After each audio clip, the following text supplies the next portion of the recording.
It can be one of the toughest decisions a woman has to make after having a child. Do I return to work or do I stay home? No matter the choice, turns out working mothers and stay-at-home mothers face the same issues. A new report in the November issue of Working Mother helps shed some light on how moms feel about the paths they pick and what employers can do to help working moms. Carol Evans, president of Working Mother Media, is here to talk all about the findings. Carol, good morning to you. Good morning. You know, it's certainly something that we see a lot of, working or career-oriented mothers deciding to stay at home. What did this study prove?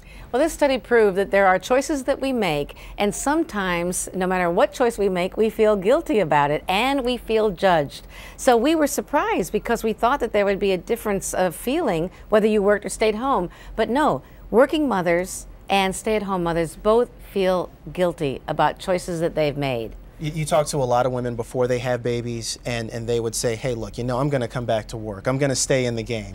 Then after that child is born, the mindset changes just a little bit. What are the factors? Sometimes. What are the factors that contribute to that, though? Well, you'd be surprised. I mean, because what we were surprised about was we interviewed 3,700 moms, both stay-at-home and working, and we thought there'd be a huge difference in whether they felt guilty about working or staying home. There wasn't. Both of them felt the same level of stress, almost exactly. And what they felt guilty about or judged about was very interesting. Stay-at-home moms felt guilty about not contributing to the family household income, not using their education, and not having a clean house. What did working mothers feel guilty about? Not having a clean house, not being with their kids enough, and not taking care of themselves. So both of them feel guilty about having a clean house. I guess there's no clean houses around. Right. And you know, like you mentioned, you said you find similarities between moms who work and those who stay at home, and the conflict is making that decision. Let's look at a few numbers. Roughly 1/3 of all mothers say they feel guilty about their contribution to the household, whether it's financially or not giving enough of themselves to take care of the household. You just mentioned that. Yes. And nearly half say they are their toughest critics. Why? Yes. They both felt that they're their own toughest critic. And that is not to be expected. We thought it would be that felt they were judged by their boss or their mother-in-law, you know, or their neighbor. But no, it's coming from themselves. And I think this is logical because the stress and the the difficulty that they feel is internal. And so that's what's pushing them to feel these issues. You said a couple of things. You said this is interesting, this is fascinating. Does it surprise you at all? Oh, yes. I was very surprised. I was surprised that they were so concerned about clean house. I mean, having a clean house is really not the top priority that we think about, and yet that's what's causing them stress.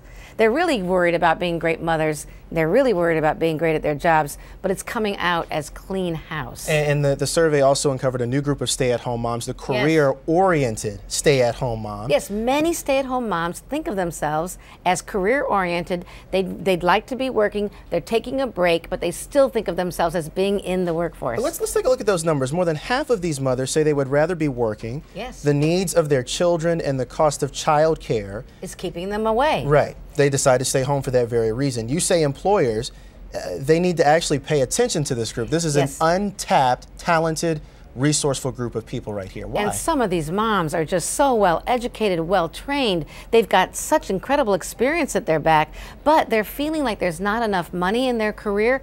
Really, what we need to do is to educate women to think about their jobs as careers, not just as a paycheck. So then they can see the long-term benefit, because when you add up pension benefits, health care benefits, and salary promotions, it really does make a difference to stay in the workforce if you can.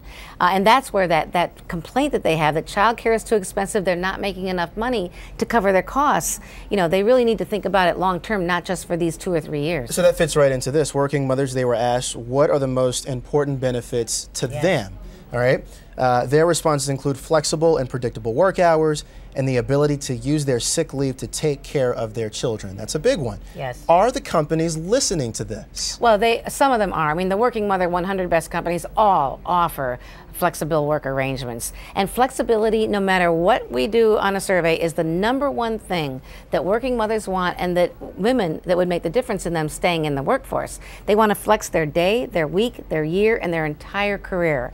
And many companies are now doing this, but not enough. Because of all companies in the country, less than 50% offer flexible work arrangements that the 100 Best companies really are so stellar at. Right. And this is what moms want. Exactly. And you say that it's so important to have a family-friendly work environment in a company. And it's not just for women, but for men as well. Why? Well, because dads are doing much more at home than they used to. They're really taking part of the childcare, a real interest, a deep interest in childcare.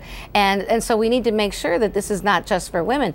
Also, it's important because in order to lift the stigma of taking advantage of work-life benefits, we have to make sure that they're available to dads and men as well. And the psyche here and what we think about this is absolutely amazing. Surprising, fascinating, insightful, all of it. Carol Evans, president of Working Mother Media. Carol, thank you so much for dropping by this morning. Thank you, Carol. So nice to meet you. And for more information, of course, about the Working Mother Report, you can visit their website, workingmother.com.